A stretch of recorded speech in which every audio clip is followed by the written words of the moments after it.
The moment you fall in love, your brain becomes chemically indistinguishable from the brain of someone with obsessive-compulsive disorder, not metaphorically, not poetically, clinically, measurably, in a laboratory. In 2004, neuroscientist Helen Fisher at Rutgers University slid newly in love volunteers into an fMRI machine and showed them a photograph of their partner. What lit up wasn't the emotional centers of the brain, it was the ventral tegmental area, a primitive region buried deep in the brain stem, the same region that activates during cocaine use. Fisher had expected romance. What she found was addiction. The brain doesn't fall in love, it scores a hit. Here is what is actually happening beneath the feeling. The ventral tegmental area floods the brain with dopamine, not the warm, contented kind you get from finishing a good book, but the sharp, frantic, I need more kind. The same neurological circuitry that makes a gambling addict pull a slot machine one more time is the circuitry making you check your phone for a text that hasn't arrived yet. The mechanism is identical, only the object changes, but it's only the first layer. Simultaneously, your brain is suppressing serotonin dramatically. Donat Telemarat, a psychiatrist at the University of Pisa, measured serotonin levels in people who had fallen in love within the last 6 months and compared them to 2 other groups, people with diagnosed OCD and healthy controls.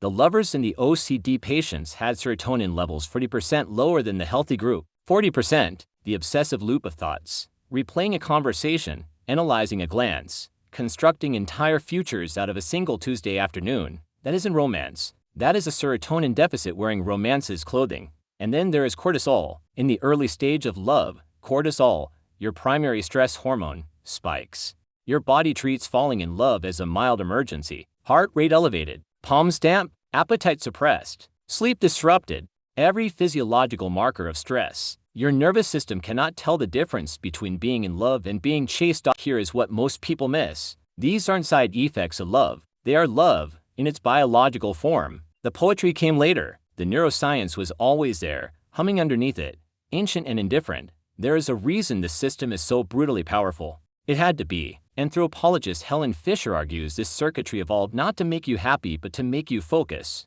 to narrow your entire cognitive world down to one person long enough to reproduce and protect offspring. Love, at its evolutionary core, is a motivational system disguised as an emotion. It doesn't care about your happiness. It cares about your attention. Consider what happened to Kristen Stewart in 2012, the obsessive public autopsy of her relationship. The way millions of people became involuntarily invested, replaying clips, analyzing body language, building narratives. That collective fixation mirrored the same neural loop playing inside every person who has ever been in love. The world became her fMRI machine. Everyone's ventral tegmental area lit up on her behalf. We are wired to find love's drama irresistible because we are wired to find love irresistible. There is no separation. The part that should stop you cold, the brain regions that deactivate when you fall in love, are the ones responsible for critical thinking and negative emotion assessment. The prefrontal cortex, judgment, risk evaluation, rational decision-making, goes quiet, not damaged, deliberately suppressed. Your brain is not broken when it can't see your new partner's flaws. It is functioning exactly as designed. It is running a program written before language existed, before culture existed, before you existed, which means a version of you that falls in love is not your wisest self.